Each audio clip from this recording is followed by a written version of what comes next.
Hey everybody, how are you today? Welcome to Trail Talk. We are really glad you could join us today. I'm Edie, and this is our friend Kova Williams. Kova is the executive director of the Stevens County Historical Museum.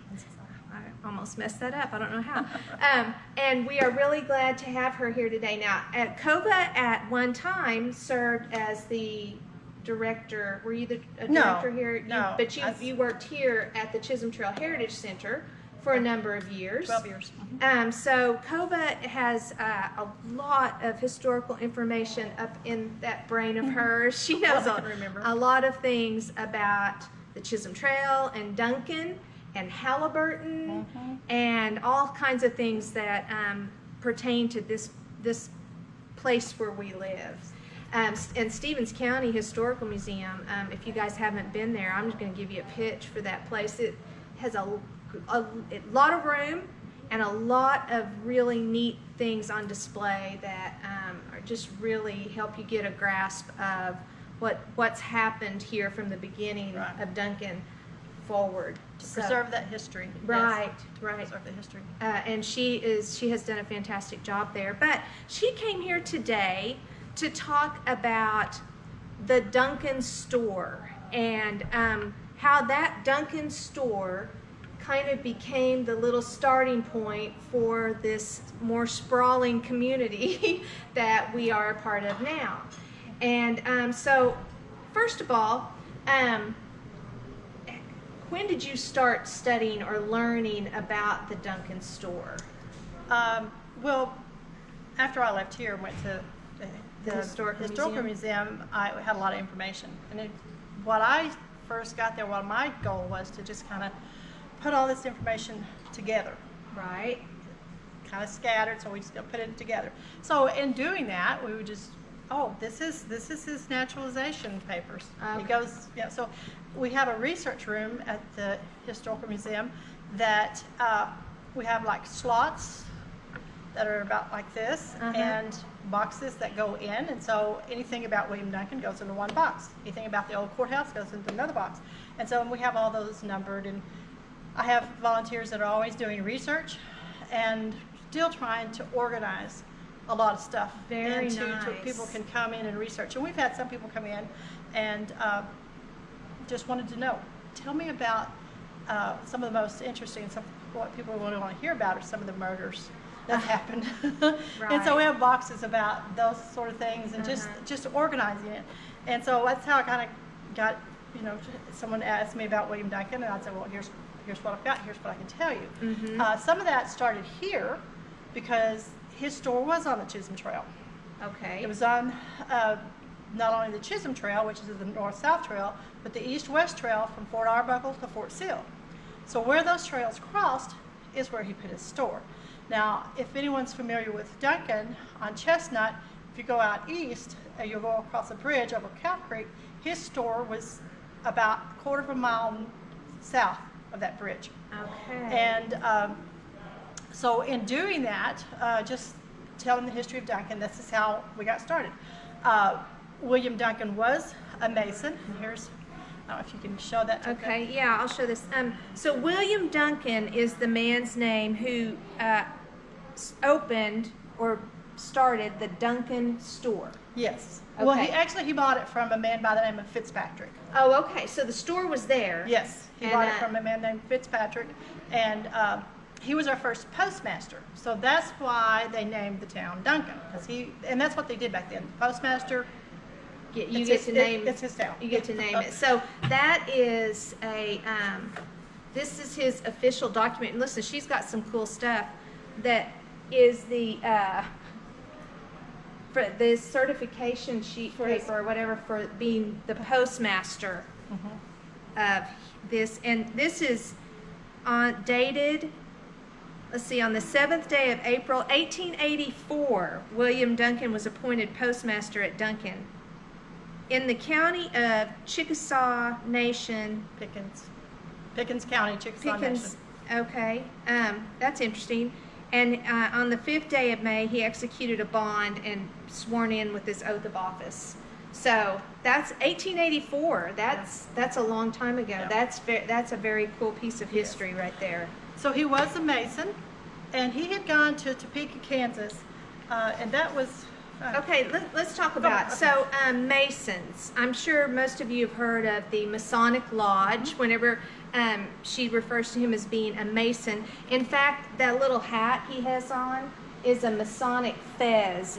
That was a certain order in the Masonic Lodge where they wear a fez like that. And we have that hat at the museum. Oh. That very hat. Okay, that is cool. So in 1889, he went to a convention in Topeka, Kansas of Masons, and got wind of exactly where the railroad was going to go through this part of southern Oklahoma.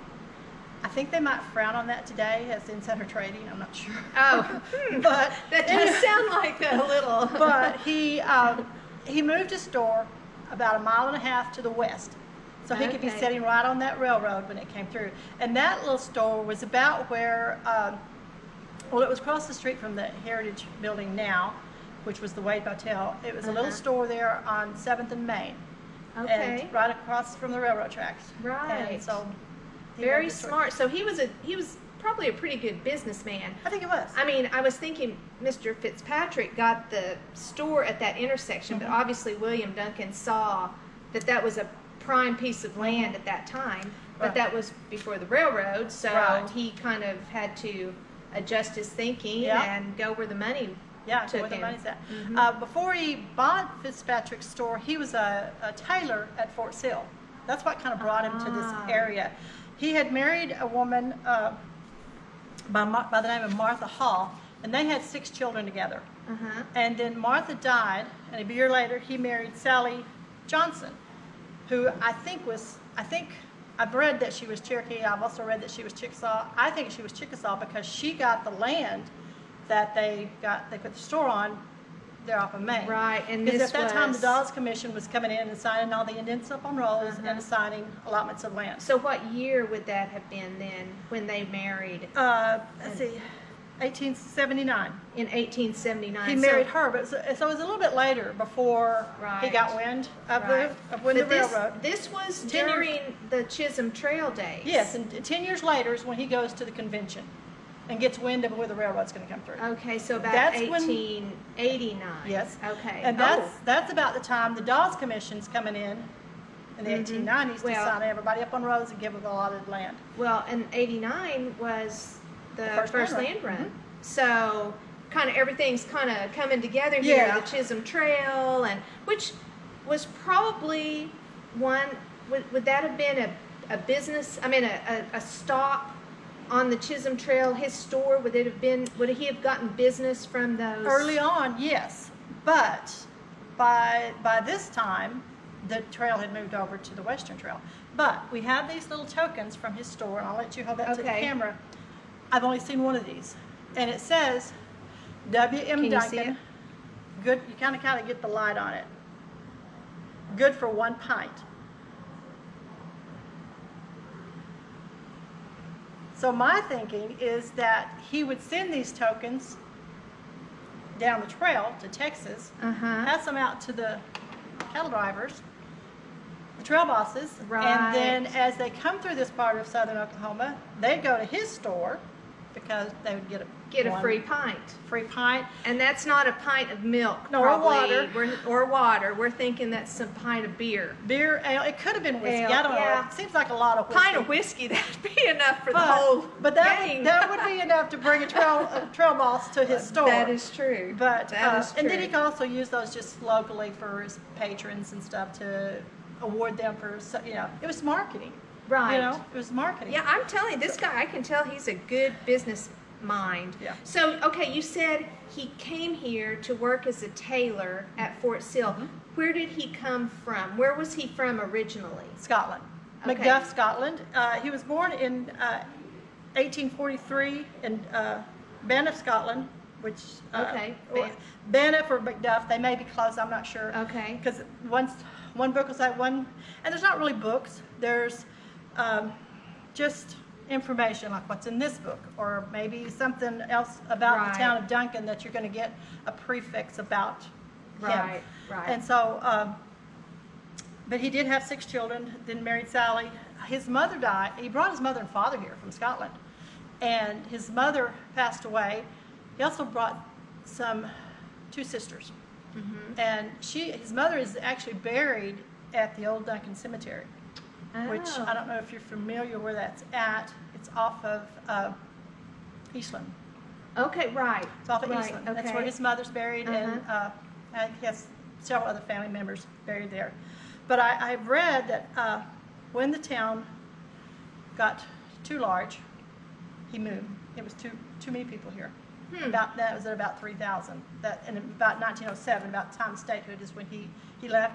Went to California because he had a son there, and then they went to Washington State, which is where she died, and then later he went back, and they're both buried there in Washington State. So would his first wife, Martha, be buried here?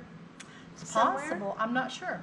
I've Because never read that. But he did live here. I mean, they lived here in this area when she died. I think so, yeah. So interesting, very interesting. And so he was a citizen of the UK, the United Kingdom, and everybody in Scotland was at that time, right. not to their well, not they to their still liking. are. They still are today. They're all apart.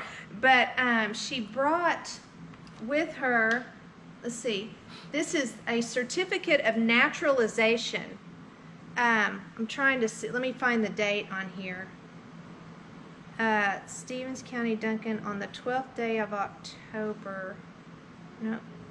Well, naturalization, citizen subject of George II, King of Great Britain and Ireland. This is so cool. This is dated 1901. Okay, 1901. I'm having trouble finding a year on here. Oh, this says 1923. So I guess that's when he got. But this was when he became officially a naturalized citizen of the United States. But by 1923, he would have been gone from here. Yes. He would be living up in Washington. Yeah. And so this one. You could read that. It's pretty small. Right. This one is from 1901. And this is very interesting. I hope you guys enjoy this as much as I did. I, William Duncan, do solemnly declare on oath to C.M. Campbell, Clerk of the United States Court in and for the Southern District of the Indian Territory at Ryan, Who knew?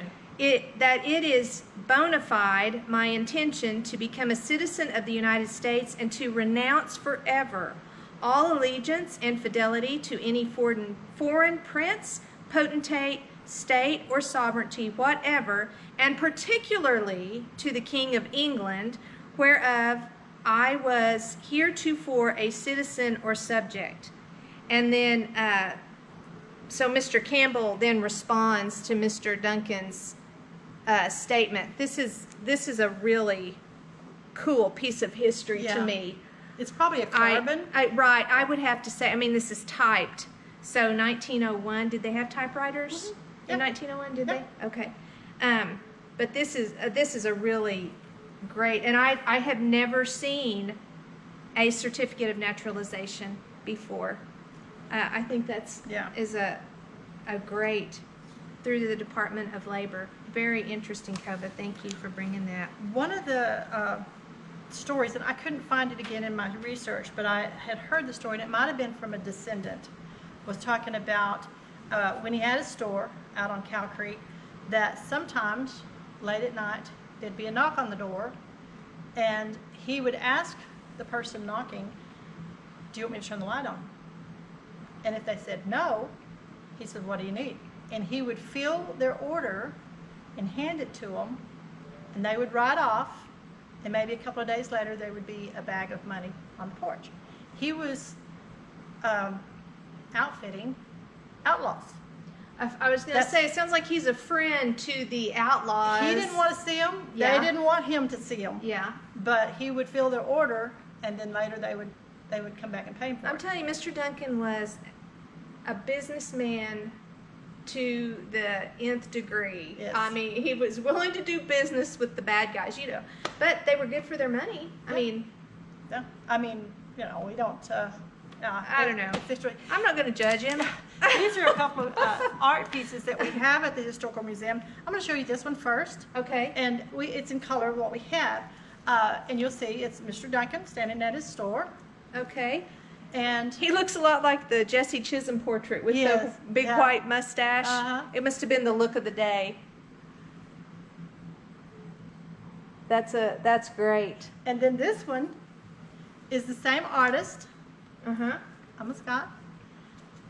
And it was done about 10 years later.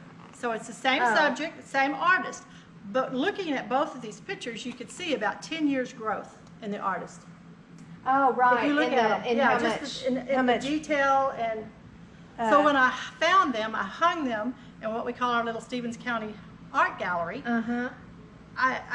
Someone said, you can hang them both? And I'm like, yeah, I like Yeah. them both because is- it shows how much she grew. Her growth as an artist. Very nice. So we have probably about, I'm going to say 20 or 25 paintings in our little Stevens County art gallery that was produced by somebody from Stevens County.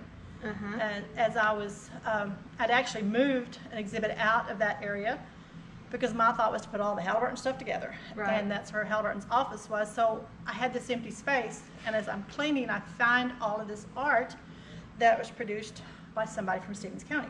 So we decided to just make a little gallery, and there's about, as I said, 25 paintings and 2 full cases of china that some of the women back in the day were doing china painting, and it is excellent. Wow. Excellent work. Excellent work. I think china would be a little bit harder to paint on. Oil on canvas, you can kind of move it around, you know. It's a little bit forgiving, but not on china. Right. It's down when you go. So we have that in our little art gallery. So, are those based on a photograph of the store or just the artist's I'm not sure. idea? I'm of not what- sure. Okay. I think a lot of buildings look like this back in the day, and as you said, True. it kind of looks like Jesse Chisholm. Well, and it kind of looks like the, Uh-huh. I don't know where I the, think- the rendering for our storefront over there I've seen a is. photograph of the Blue Goose. For those of you who are on Facebook Live, you're going to get to see a picture. There you go. There's the front of the Duncan store. Sorry, Zoom people. You're just going to have to come visit us. And I'll take you over to the store myself. I have seen a photograph of the Blue Goose Saloon that was Welcome back, Facebook. west of Rush Springs, and it looked a lot like this. Oh, okay. And Okay. it was interesting, the Blue Goose.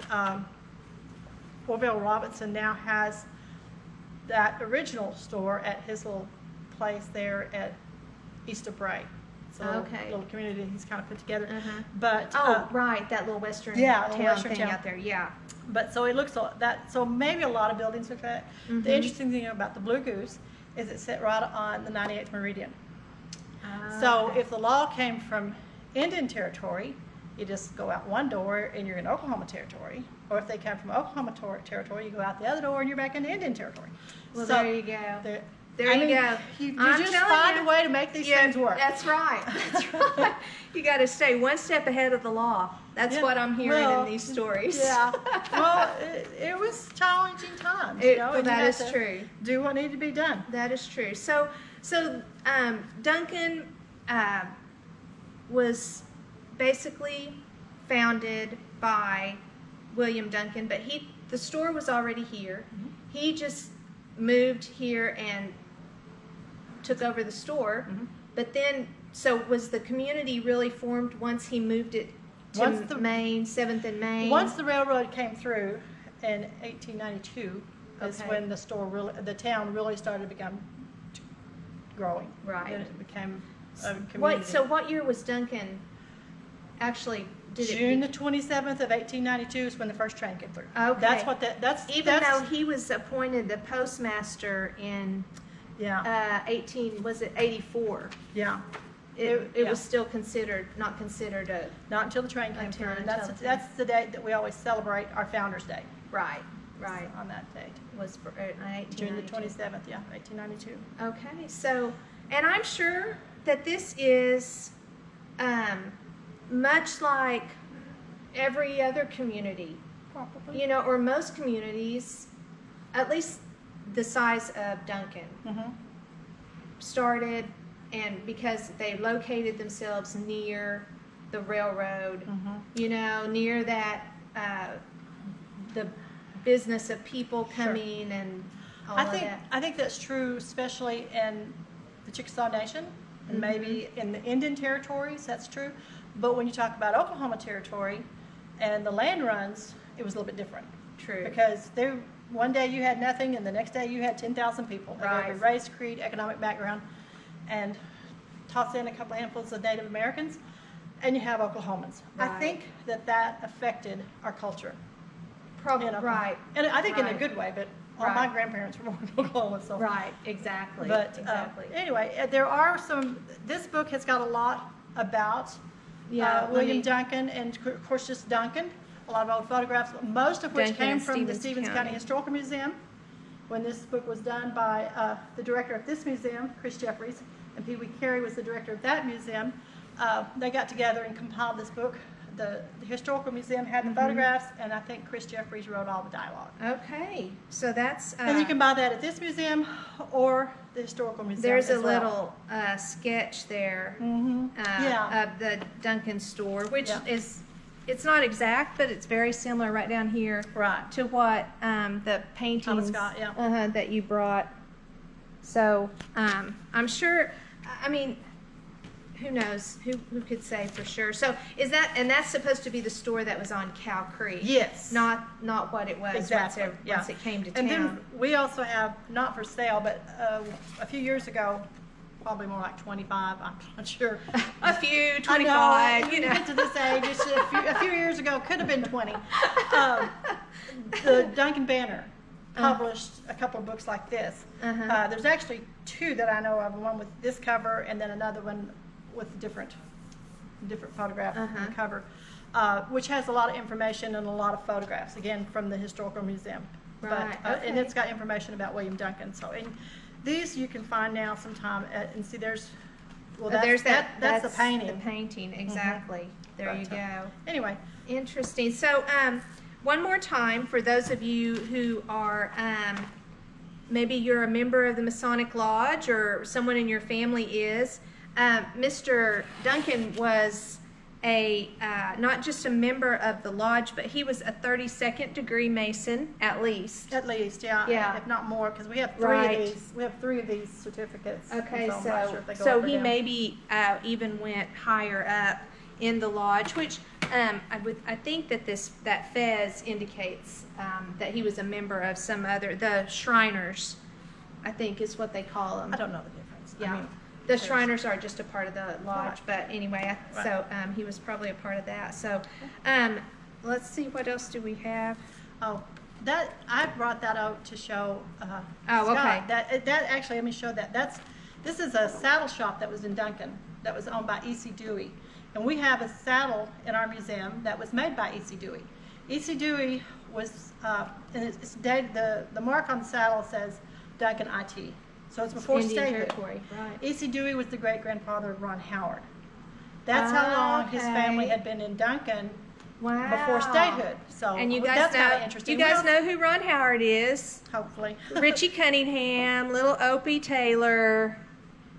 Produced a lot. Produced a lot of movies, directed. He's a pretty big deal. He's a pretty big deal. He's a pretty big deal, Yeah, yeah. he's a native son of Duncan. Well, his dad was in the Air Force at Burt Burnett. When it Okay. came time to give birth, his mother didn't want to have the baby on base, so she came home. Because she Well, actually went to school She here. wanted to have her child in Oklahoma, which is only right. Well, she wanted If to your be, choice is Texas or well, Oklahoma, pick as Oklahoma. as a young woman giving birth, she wanted to be with her mom. Well, there you go. There you go. So. Kova, I appreciate Thank you you for having coming me. so much. This is really a lot of good information. I really didn't know hardly any of this. So if you want to know more about William Duncan or the Duncan store, we have a little bit of information here. The Stevens County Historical Museum has all of this and more about our community. So I invite you to give us both a visit. Okay. We all look forward to having people come by. We have a little bit different hours. The museum Okay. is open 1 to 5, Tuesdays, Thursdays, Fridays, and Saturdays. Okay. So 1 to 5, Tuesday, Thursday, Friday, and Saturday. Very good. look forward to seeing people. Right, exactly. And if you want to come do some research, we can help with that too. That's Something a you're neat interested in. aspect of your museum, that you can do research there. So I want to thank you guys for coming today, for watching this. And I want to remind you that tomorrow is our big Texoma Gives Day, and we have a full slate. We have people coming at 8:30, 11, 1, 2:30, and 6 tomorrow. So you don't want to miss any of those times, but of course if you do, you can always catch it on Facebook. So anyway, Kova, whenever we say goodbye, we say happy trails together, okay? So if you guys could unmute yourselves so you can say happy trails with us. Let's say that on 3. 1, 2, 3. Happy trails!